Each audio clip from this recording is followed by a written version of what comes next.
Како партија почнуваме силно на терен, започнуваме од Штип, кој во изминатиот период прерасна во административен и образовен центар, изјави вчера Илија Димовски од штабот на Општинскиот комитет на ВМРО ДПМН.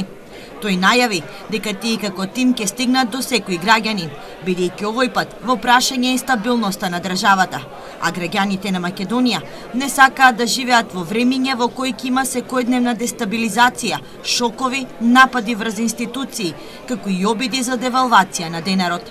Граѓаните сакаат да ги гледаат и автопатите како ден од ден се поблиски се до Штип, но ќе сакаат да ги гледаат и локалните патишта, и локалната инфраструктура, реконструкцијата на училиштата, изградбата на болниците, која што исто така секој ден го гледаат со свое око.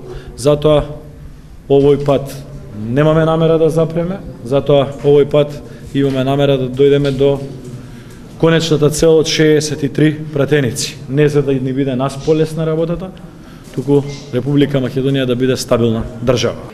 Димовски очекува на терен да се соочат со негативна и деструктивна кампања, а тие како партија ќе понудат кампања во која главна компонента ќе бидат странските инвестиции, економскиот развој, како и заштита на националните и државни интереси.